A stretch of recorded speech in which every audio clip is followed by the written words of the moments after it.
Anyways, guys, we thought it was going to be sunny, so we came out of the car, but, well, Auckland's weather proved us wrong again. As you can see, we're just getting rain into again as we start the other topic that we really want to discuss, which is basically employment and finding a job and maybe business or something like that. So, what do you think about finding a job in this country? Is it a very, very easy thing or is it hard? I just got back to this country in around October, and it's been a bit tricky. I was working in US doing like a summer camp job. That was fun. I'd recommend anyone who's young to go overseas when they can. But I'm finding it a bit tough here at the moment. I was working in Christchurch and Queenstown. I got to say, Queenstown is probably the easiest place to find a job. Really? But what? It's the hardest place to survive, to find accommodation. It's very. I feel like the mayor or council there are focusing more on tourism than the actual people who live there. So we're not looking at accommodation, like better accommodation options. It's just my opinion. Like everyone's flatting or staying in hostels to live. But if you want to work in New Zealand and get an easy job, go there. It's a fun place. I'm just trying to spend some money. Up that Christchurch, that's okay, but I feel like the pay's a bit low. Queenstown pays really well, because they pay way. When I went there, they're giving people $1,000 bonuses for signing up to a job there. I'll just sign up and just go back, come back. That's what made me come to Queenstown. I was like, $1,000 to work in Queenstown.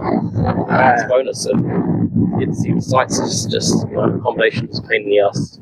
Yeah, but then did you went to a season that was like hard to find workers, or was it a particular time of year? It was during the winter season. I think it's always touristy there.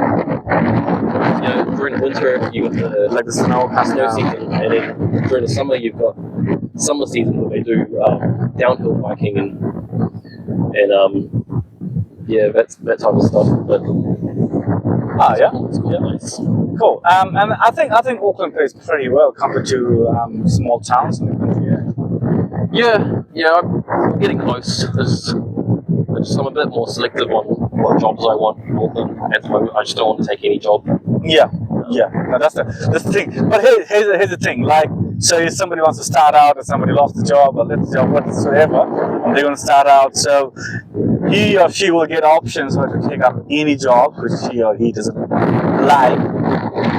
But at the same time, they don't have a job, and their future doesn't look very bright. 2025 was the best year, I would say.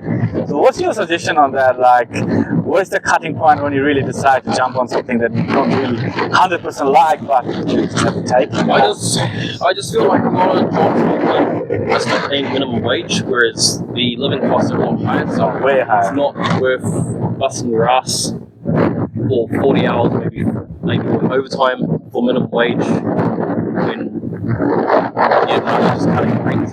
So I know with this is so expensive here. Like, truthfully, minimum wage is like a joke. I don't think anybody can make sense. Yeah, it's okay if you're in Christchurch because it's a little bit cheaper here. But Auckland, it's a bit spendy. Yeah, but you guys know Auckland is one of the most expensive places in the world, and even Europeans more than going about rent. This is very expensive, and transport and everything is expensive. Nothing is cheap, So that's a fact. And then we've been just going to talk about like we can see in the news a lot of people, New Zealanders, are leaving for Australia. It's crossing the ditch and going over there. 10% of 10% of New Zealanders are in Australia working. So, and they're not going to come back. That's a good option if you're a New Zealander. I'd say if you're young and a New Zealander, I reckon you should give it a shot. Listen to this man. He is a New Zealander. He's saying that. I'll do it myself, but I got a few things that is keeping me here, much I'm sorting out. So I can't go to Australia myself, but I'd recommend it. I mean, I'd recommend going overseas. Yeah. I mean, what will happen if Kiwis like you started just really going into it? Just crossing the ditch. What will happen to this country? I don't know. I mean, you just got to think about yourself sometimes instead of the country. Yeah. You got to think about your own future.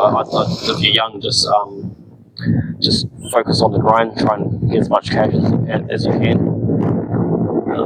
Australia is a good option for New Zealanders. If you're a citizen here, then you can work in Australia without any visas. Whereas other people from other countries, they'll bust their asses to just get something in Australia. Get that visa. So I think New Zealand is the only country apart from the work holiday visa countries that you can actually work without any limitation in Australia. Only country. I got a mate. He's working like at a factory. I guess factory here would pay like minimum wage, whereas my mate in Australia, he's getting paid $32 an hour to clean out cooking machinery. It's like the big vats where they make cookies and stuff. That's a lot. And by the way, the minimum wage is around $23.50 or something like that. So you can see it's $10 more. And then I heard that if you work on Sundays, you get like $70 an hour, like 2 times and a half. It's like crazy, That's great. Yeah, I heard about it because I know there's a lot of opportunities there. So I mean, it is a lot of people are ditching it, and it's been a bit hard, finding something to do and something to make some cash out these days. Just if you do go to Australia, just don't go hard on the drugs. Stay away from the nose beers and just stay clean. There's a lot of that influence around there. Yeah, especially Kiwis, no drugs and I can't say no alcohol. Alcohol is something I can't really say no about Kiwis, but I'll probably keep it under control. No, sure. So, what do you think, 2026? How does it look like in New Zealand? Do you look on any things get better or easier? Because 2025 was really bad. Well, not saying really bad, but it was difficult. A lot of business has to close up, and it was really difficult for a lot of people to find jobs. So, what do you reckon? Something might change? It's going to stay the same. I don't know. I mean, there's an election coming up. I don't know if that will make a difference or not. Yeah. I'm not that experienced in politics, so I can't say much about. Government, so I don't know. I can't answer that question. No, fair enough. But then we'll of course expecting 2026 something to the people, So it's so what's your advice to how do you get a job fast, What do you say? On this online portals, thousands of applying for jobs. Just so how do you think this will get in front? Cut the line and get Well, I'll tell you how I cut the line, and so I've actually got a few interviews last year, just in December when I was applying again. And how I did it was I did my cover letter and that, sent it through, but then I actually researched the company and actually went into the company and introduced myself and told them I applied for their job and I was really interested in. But these are for jobs that I'm really interested in.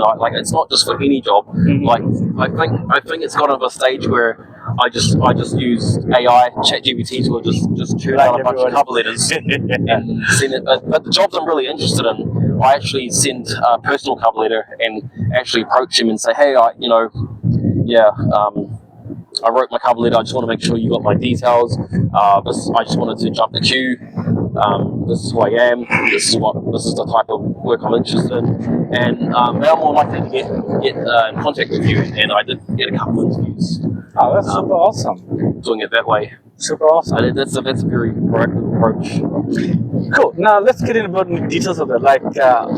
How do you get past the gatekeepers? Because I have seen when I was trying to sell a business product, I went to the company and said, hey, sorry, even if a job or something, they say, hey, you know what, I used to call them up mostly and say, hey, you just drop the CV, we'll let you know, the key thing. So how do you get past that? How do you really get past the gatekeeper and really meet the decision maker, It depends on the job, man. Most of the time, it's a big corporate thing. Yeah, they're just going to be like, oh, we'll just apply online because they don't make the decisions. It's who their corporate boss makes this, their HR, whatever. I think, what I did, I applied for some youth work that I think they're contracted through Ministry of Social Development, but they're more smaller, personal. Yeah. So you can actually go up there and, the boss will be there. They're the ones who look over the job applications. You just, I guess, the smaller individual businesses. I'm trying to get into youth work, so that was my. Sure, that's a good idea. Goal. Yeah, it's good, and Phil's very right. So, if you approach big companies, and they have such a strong corporate structure, and hey, let's face it, like a lot of countries, New Zealand is a red tape country. There's quite a strong red tape there. You can't really cut it easily everywhere, even in privates and everywhere. So, you can't really cut the line and say, hey, look, I just want to say, hey, look, we're going to get through the applications, we're going to follow the process. But with small companies, there are heaps of them. In New Zealand, there's a good thing that you can really approach the employer who might be sitting in the back room or somewhere, and then, hey, I'm just Joe Blow, what's your name? And say, hey, look, 2 minutes with you, and that's what I say, and then he'll say, okay. So that's just the only opportunity we can have with small companies. But big companies, it's actually almost impossible to, not impossible, really hard, unless you know people who cut the lines, basically. Yeah. So what do you think about like starting some new business here? Or is it like difficult? Or would you say you better do the job, and just get by or make some savings? I have a little side hustle. I make tie dyes on the side, and I just sell it at the markets. It's just extra pocket money. I tried upscaling it by selling it on Etsy, but I had a job at the time, and I was sort of getting in the way of that. So I had to focus more time on my job than my tie dye hustle. But now that I'm not working, I'm focusing more on my tie dye hustle. I've got more markets, so I guess just you gotta be creative. Really creative, because you can probably share some good ideas. Like, how do you approach the decision maker? Like, let's say he's a big manager or owner or whatever, and then you run down the lines and they say, I will let you know. How do you get in front of them? I had this idea last night actually. I was thinking what to do, and then I was thinking, okay, how do you write a letter, some personalized letter, and it's actually should get delivered to the person, I've worked with a few pop-up stores that would sell my tie dyes, but there's like a fee you have to pay every week, like $70 a week to sell at their pop-up store. But so I guess there is a fee to sell your stuff under someone else. But they take a long time to make, so scale it up. It takes a lot of work. I see. So, like, what are the creative ways we can approach any people and like connections, especially because it's a very reserved country and people talk to each other now, right? So, like, let's say some business owners, they are around this park or they are in an event, so or in a restaurant, or what they are. So how do you approach it? Like, give some tips, so that they don't feel like. Oh, okay. You just go up to reception. Hey, like I said before, you just like, hey, I just applied for this job. I'm interested. I'm working with you guys as your manager, and find out who the name is online if you can. Just say, hey, can I? Do you mind if I chat with them? Just introduce myself. It's something I'm interested in doing. It's my background, yada yada, and relate that to the manager. So you can make sort of put a face to the CV, and they'll sort of keep them in mind. Maybe they'll contact you again. That's how I've done it the last few times when I need to get a job. That's because a lot of times you apply for a job and it just goes. You apply for it and you get nothing back, and it's probably because they put a job. This is the thing they do. Sometimes they just put a job on there, but they just want to make it look like that they're looking for jobs, but they've already got someone in mind. Yeah. Because legally they have to advertise the job in public. So pretty much they're just ghost jobs. Yeah, very true. Very important point he's saying. I should have covered before. Yeah. Yeah. Talk about it, you know. Yeah, It's like I guess at least 10% of, at least 5% definitely of all the jobs in the portal are ghost jobs. I don't know the statistics, but that's the thing. I don't want to waste my time with that stuff. And another thing that pisses me off, a lot of these jobs say like you're on Seek and the job's been up there for like 14 days and you'll make an application for it, and then I ring them up and then they're like, oh sorry, we've already filled the job. And it's like, well, you guys still have the ad on there, so you know. And then it pisses me off, and then I put a bad review on the company because it's like, and they do that a lot. They do that a lot, and so you're better off just going for jobs that come up as new. Like So 7 days. just recently advertised. So that's probably the best way to do things. Yeah, because nobody wants to waste their time, right? Because you just read the job and description and you write your resume and whatever, cover letter, AI, use AI, but still take time. And then you just put it down. It's like, okay, look, sometimes they send an email immediately that we have full, you know? So we have received a lot of applications, you know? Yeah, so, it's And a then pain in the ass. this is very true, and I think the ghost jobs are probably mostly a bit higher. Not the entry level. Entry level jobs are never ghost jobs, but something like managers can be. Some of the jobs can be ghost jobs, even but some. You never know, man. You never know. I think there's one job for a gym, like a receptionist at a gym, and it had a high application volume. So you know that thousands have applied for that one, and it's just like you're like, you know. Yeah, how are we gonna? What's the point? You know, you want to go with the jobs that have low application volume. Exactly. This is another very important thing I should have covered as well. I was thinking about it. So sometimes I don't really apply to jobs that is like higher volumes, or I won't say it's like if the volume is too high, there's no point. It's a waste of time. Let's go for low volumes and medium volumes, high volumes, and then you know what? As an interesting thing, I have a friend there. She was applying for a job, and what the employers are doing, they're very clever now. They're hiding the volumes. They're actually hiding it. So now you don't even know that if anybody ever applied on it. It's like, oh my god, this is like next level. Yeah. I guess if you're really desperate, you sign up to an agency. But I mean, you don't want to just do fucking pickpacking all the time. Pickpacking is shit.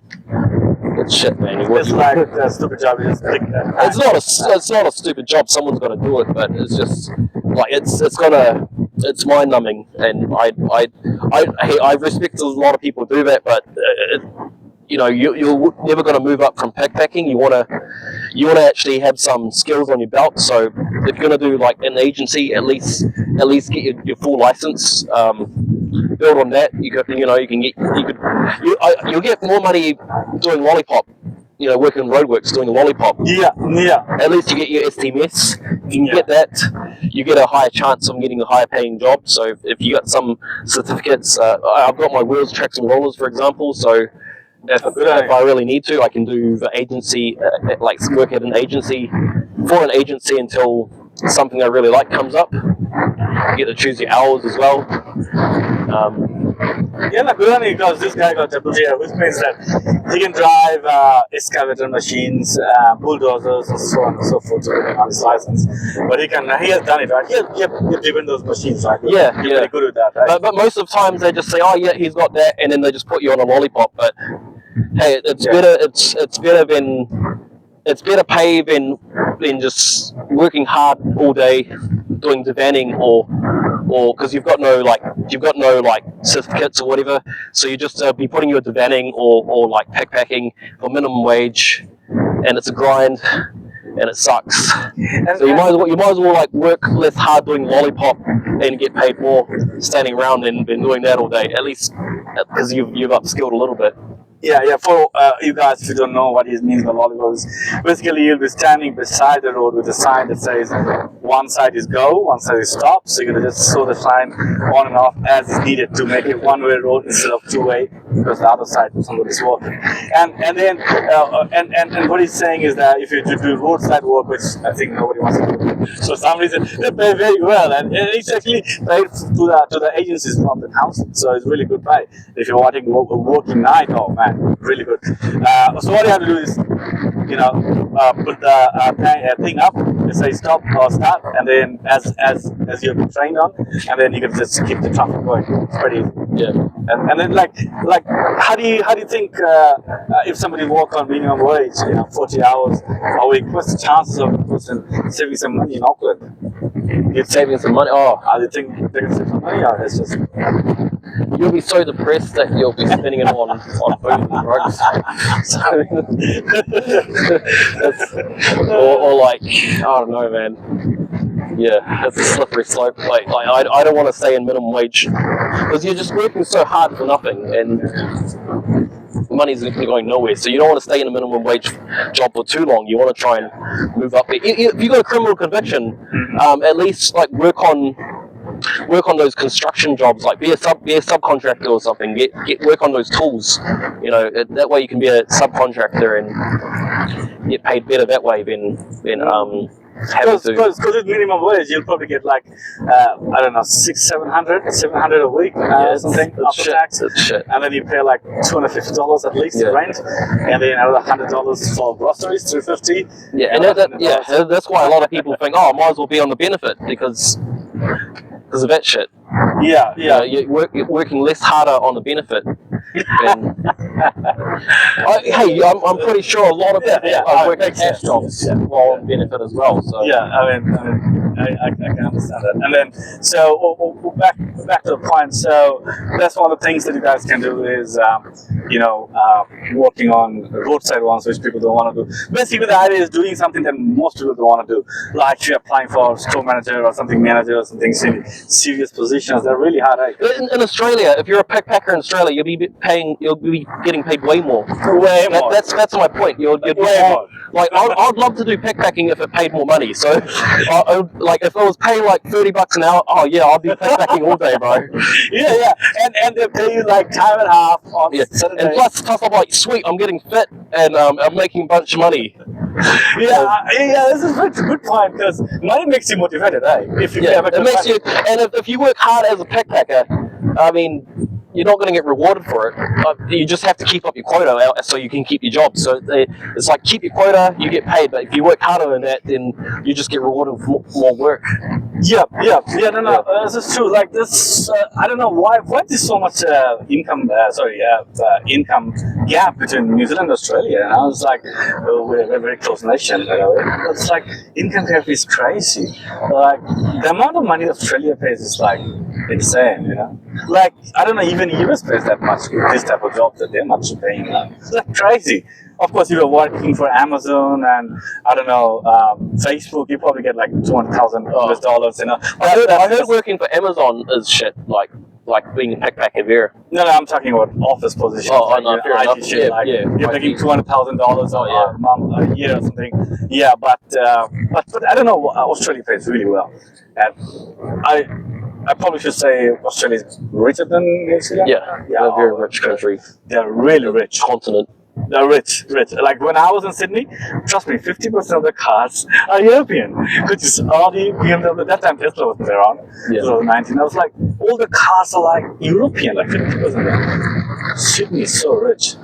But anyways, I mean, still, if you want to do something here, I don't know, just HTMS. Hey, at least get something. Get like if you really want to work, get something. Like go to like if you're on a benefit, talk to Wins about it. They'll help you out. Hopefully, I mean, they're trying their best, I guess. Yeah, get your SMS, get your driver's license at least. Full license, and maybe I don't know, get it for a certification, forklift class 2, Yeah, just get some sort of certification so you can get paid that little bit more. You got that little certification to fall back on. Yeah, and then whatever side incomes you think how you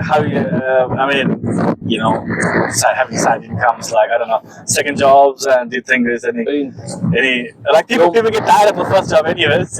Well, yeah, I mean I'm with an agency and with the film industry, and you get like occasionally you might get something every couple of months. I mean, it doesn't pay much, but I guess that's money. It's like a little, hey, like, if you're working, you just take a day of annual leave and then hey, you get paid for your annual leave, and then you get paid on the film job. So I mean, it's extra pocket money for not doing much. You're just an extra, just walking past. I think I mentioned that before. It's a nice little side hustle.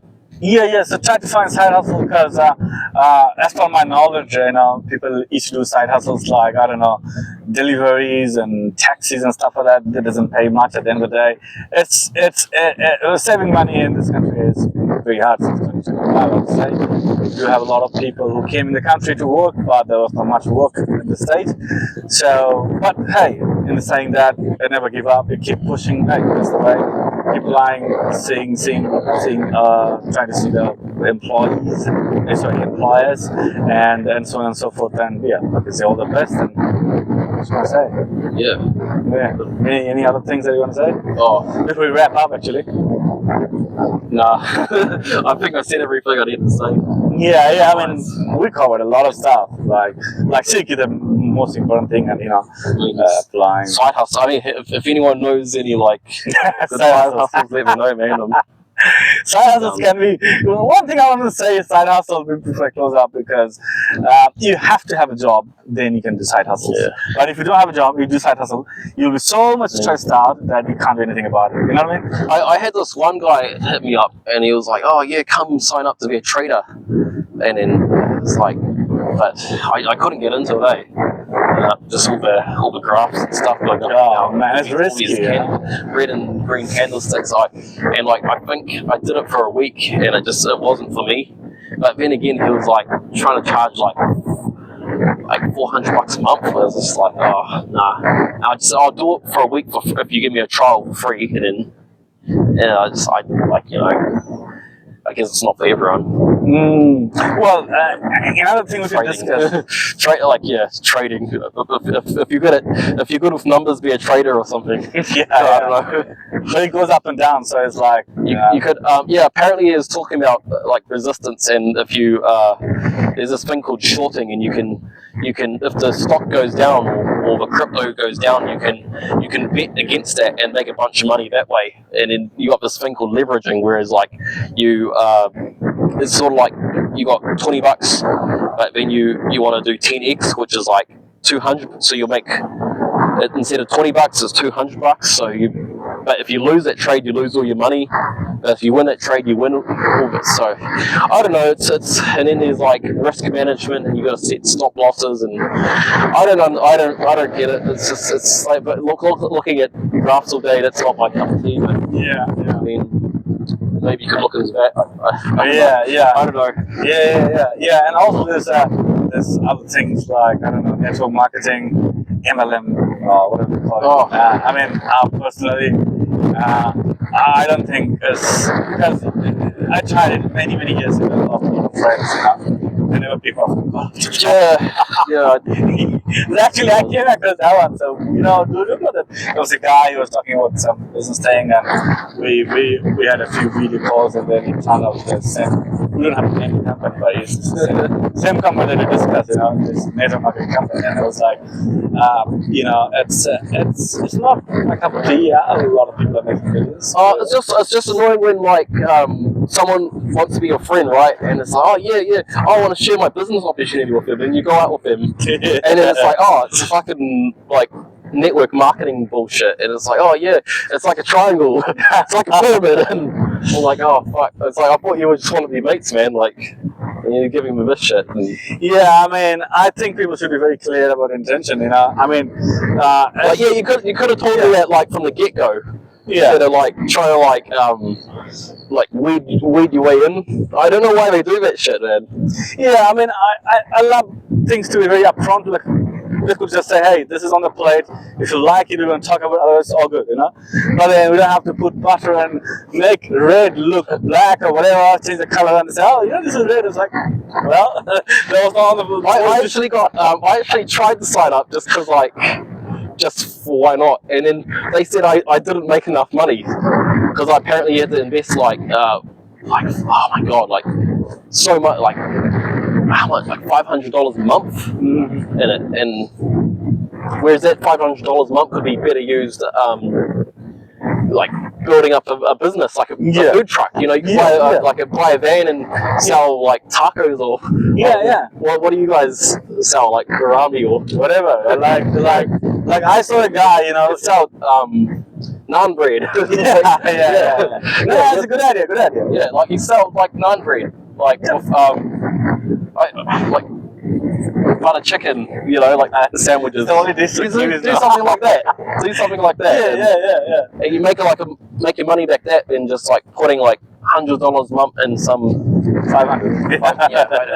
Yeah, I mean, by the way, Kiwis love butter chicken. That's the best dish to like our Indian dish. But anyways, I actually saw a Kiwi guy. He was like in the city in the night, like Friday night, Saturday night. He had this thing that's hanging out from him. He was just roasting sausages, and it's like $6 or whatever the plate was, like 2 sausages, and he was getting served. He had this little spoon thing on his left, and he had some sausages, and it was quite good actually. I was at a market once, and I was selling my tie-dyes at Christmas, and these kids were selling these chocolates. What I think they really talked about. There's these chocolates. They're kind of obscure that you can get them at the store, but they were upselling them, and they're like saying, "Oh yeah, we bought these chocolates from Germany, and they're really good." And then like people were trying free samples, and they're upselling them, and they made like $3,000 in a day. What? Yeah, and. What? Yeah, like if you've got kids, like get them to sell your shit. Oh man, kids are really good at selling things. Like that's so cool. Yeah, like $3,000. Yeah, they do $3,000 in a day. Yeah. If I can just do it 1 week, there's a lot of money. Yeah. $3,000 is like people's pay in a month, you know. Oh, that's cool. Hey, actually, I observed that. I tell you what, I was in Harnell or somewhere like Concept, I think, and you know, it was really winter night, and every shop, most of them are closed. Nobody was there in any other shop, but one shop has the largest amount of people. You know. Now I want to guess you what that shop was. Like what people were, like what kind of shop? Like store. You think the terms of chocolate ones. Any guess? Anyways, that's the ice cream shop. Like Kiwis love ice cream, but it's just sugar at the end of the day. Hey, let's just face it. And it's like there was like the longest amount of sales. That's, people are lined up like 20 people on the line, and they have all different types of ice cream there, you know. So I was like, wow, this is something you should do. Yeah. You like selling something that's really not healthy. Like got a chicken flavored ice cream. Yeah. Well, whatever. It's selling something that's like sugar. People love sugar. At the end of the day, you know, it doesn't matter what they feel like. They have this craving for sugar. I think actually I should try this selling chocolates actually. Yeah. Chocolates, yeah, it might be a good idea. I just want to sell, selling $3,000 chocolate. That's the best takeoff on the day. That's a good side hustle. You know, he just put his shop. It takes $50 or something, and he sells so much chocolates. You know. Yeah. Yep. Chocolates. Like $10 chocolates, and people will buy at least 100. Yeah, and the kids were like, "Yo, get your chocolates for Christmas." They were really good at selling. They'll really bring in customers. I think kids are more better because personally I think they're not being dog trained talking or behaving in a particular way or something, by the parents. They're like free, they want to say what they want to say, whereas adults are kind of more dog trained in some way, like, saying a particular way or saying... Yeah, kids don't give a shit. Yeah. Adults do, so they're like worried about how they look. Yeah, I would say. It's an important topic we will cover another day. We'll cover about employment, and we did it. We have on the side hustle also. Yeah, I mean, you if I get a good business, you can like podcast me again and hopefully like get a content or something. No, but good. Look, you don't know what business is gonna hit. Like for example, 2020, there was somebody who has some food stall in beside the Audio Square, like the city center. And their shop is so busy, like they're doing it full time, and they're making so much money. Have to go out there, they don't even have to do any job. So you don't know. But a lot of food shops close down. It's what it is, But if you got a business that's running or a job that's really, really going good, like you hit the jackpot. So yeah. Other than that, the only way is buy lottery tickets. I wouldn't suggest that, but in case. I wouldn't recommend lottery. Yeah, no, I'm not recommending. You can buy it for fun, but it's I've seen people buy it every week and never win anything, and then they die. Never winning lottery. Yeah, it's true. Yeah, I think you've got better chances of putting your money in the S&P 500. $20 a week in the S&P 500 than spending $20 on a lottery ticket and not winning anything. At least with the S&P 500, you get like a 10% return every year or whatever it is. Yeah, 10%. It's like a 10% average return. 10% is a lot, actually. So $20 a week. How much is that in 52 weeks? It's about $5,000 roughly. Yeah. So. Yeah, that was a good idea. All right. Any last thoughts? Yeah. Keep on grinding. Keep up the grind. Be open-minded. Yeah. Keep your social media clean. Don't post shit of you like with yardies in your mouth or whatever. Just keep it clean, because employers will look at that shit and judge you. If you have something, post your hobbies on social media. Something clean hobby, pottery, something that's nice. Like, oh yeah, this person looks nice and chill for our company. Yep. All right, then we'll be almost to the point that we'll end this podcast off. But yeah, great to chat with Bill, and the weather's quite helping us now. It's very, very windy, trust me. And you're going to sit back, it's a good back, what do you call it, whatever it is, background thing. Yeah. Gotta make it pop, G, like this. So you cup the can like that. Yeah, and get it pop. Yeah, that's the one. Cool. All right, guys, bye for now. Yeah.